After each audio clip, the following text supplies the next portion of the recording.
नमस्कार सभी को।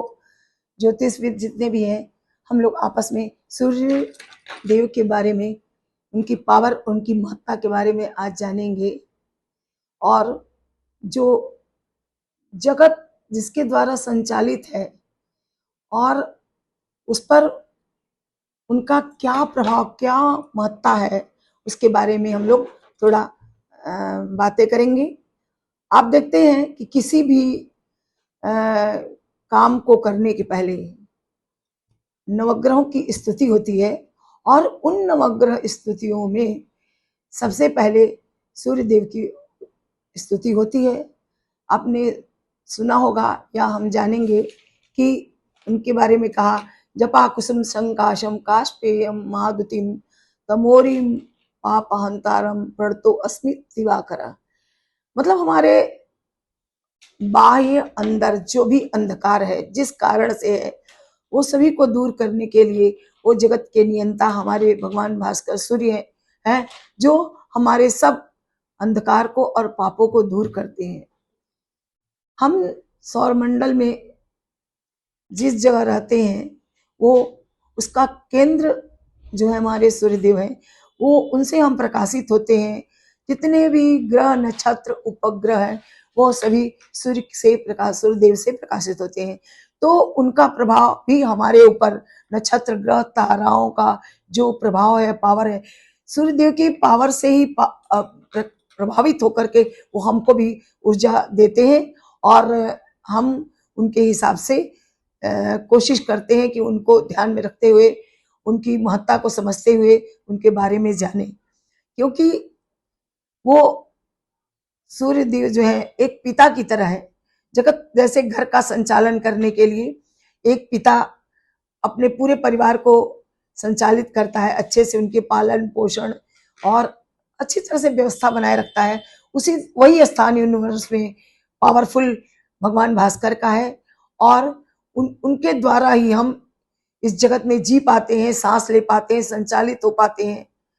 जाड़े में भी सूर्य की इतनी महिमा है कि आपने सुना होगा कभी महाकवि सेनापति के बारे में, उन्होंने सूर्य की महत्ता के बारे में बताया है कि शिशिर में शशि को स्वरूप पावे सविताऊ, घामों में चांदनी की द्युति दमकत है।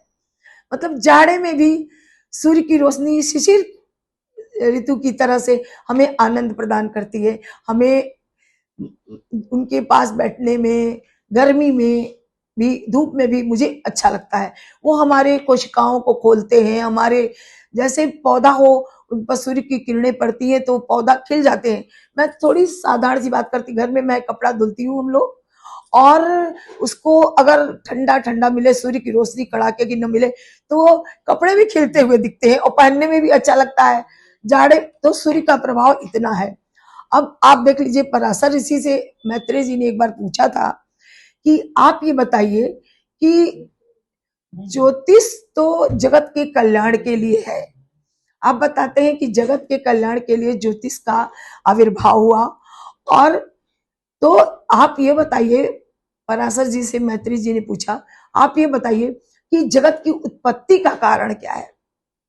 तो कह रहे थे कि जिस तरह से इस संसार में जगत के उत्पत्ति के कारण सूर्य है, और उनके बिना हम एक सांस भी नहीं ले सकते। अगर एक दिन सूर्यदेव अपनी कृपा बंद कर दे तो संसार में क्या उथल पुथल हो सकती है, आप इसको समझ सकते हैं। एक दिन अंधकार हो जाता है, दिन में तो आदमी घबराता है क्या होगा क्या।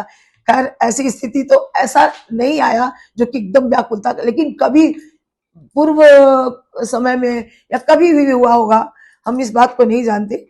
लेकिन ये अगर सूर्य अंधकार कर दे तो फिर जीना मुश्किल हो जाएगा, और त्राय त्राय पूरी सृष्टि में उथल पुथल मचलने लगेगी, क्योंकि हमारा जीवन ही नहीं चलेगा, हमारे जीवन का जो अच्छा संचार है वो नहीं हो पाएगा। और तो पराशर जी ने भी यही कहा कि जगत की इतने बड़े नियंता जब जगत की उत्पत्ति के कारण है, तो हमारी उत्पत्ति का कारण क्या है। तो जगत की उत्पत्ति में हम भी हैं, लेकिन ये भी बताया है कि जगत की उत्पत्ति के कारण अगर भगवान सूर्यदेव है, तो हमारी भी उत्पत्ति का कारण ज्योतिष में जो मेरी जन्म कुंडली है, जिन भावों में सूर्यदेव बैठते हैं वो हमारी उत्पत्ति का कारण है। हमारा कुंडली में जिस भाव में हम सूर्य बैठते हैं हमारे, तो वो हमारी उत्पत्ति के कारण है। और पूर्व जन्म में हम कुछ काम छोड़ के आए होते हैं, इसीलिए सूर्य भगवान को हम लोगों को वो स्थान मिला, वो भाव मिला। तो यही उनका मेन बात है। और पराशर जी ने सबसे खराब ग्रह भाव त्रिशडाय को बताया, जो कि इन घरों के प्रभाव बहुत बुरे माने जाते हैं त्रिशडाय के। लेकिन अगर भगवान सूर्यदेव का वहां पर स्थिति हो जाती है तो वो तीनों तरह की बुराइयां, षड्रिपु, काम, क्रोध, मोह, लोभ, सभी का वो दूर करते हैं, क्योंकि वो तमोरिम सर्व पाप अग्नम है। वो सभी पापों को, सभी काम भावना को, लोभ को, मोह को, और उसके कारण किसी पाप का प्रादुर्भाव होता है। काम से भी होता है, क्रोध से भी होता है, लोभ से होता है। तो इन पापों का, इन तीनों भाव से जो उत्पन्न पाप जो करने के लिए प्रेरित करते हैं मनुष्य को, उनको दूर करने के लिए भगवान भास्कर का या सूर्य देव का उस स्थान में बैठना 3, 6, 11 में वह बहुत ही अच्छा माना जाता है कि वो उन पापों को, उन काम, क्रोध, लोभ से उत्पन्न जो भी पाप होते हैं वो उनको दूर करते हैं। यह एक सतोगुणी प्लेनेट है और ये क्षत्रिय भी है, और ये सतोगुण को धारण करते हुए क्षत्रिय गुण का पालन भी करते हैं। सूर्यवंशी भगवान राम थे, मर्यादा पुरुषोत्तम राम, वो सूर्यवंशी थे और सतोगुण को धारण करने वाले थे। तो उन्होंने जब इतने बड़े लंका में अपने महाबली शत्रु रावण का जब उनको उन पर आक्रमण करना हुआ, लंका पर विजय प्राप्त करनी हुई, तो उन्होंने सतोगुण रूप को धारण करते हुए क्षत्रिय गुण का पालन किया, बनाए रखा और सूर्य देव की उपासना की, जिससे उसे विजयश्री मिली, और आदित्य हृदय स्तोत्र का पाठ किया। जब कभी आप किसी काम में जाएं, किसी क्षेत्र में जाएं जहां आप विजय चाहते हैं, जो आपका बाधित होता हो मार्ग, उसमें आप आगे जाएं, तो आप आदित्य हृदय स्तोत्र का पाठ करें। उससे आपके वो सब विघ्न दूर हो जाएंगे और अच्छी मनोभावना से आप उनकी पूजा करें और सूर्य देव को सतत प्रणाम करें। और ज्योतिषी अगर बढ़िया है, बनना है, और ज्योतिषी, हर ज्योतिषी को भगवान सूर्य का आशीर्वाद जरूर लेना चाहिए। उनके बिना एक अमीबा भी नहीं पैदा हो पाता। पौधे सूखने लगते हैं, एकदम मुरझा जाते हैं, जैसे तुषारपात हो जाता है।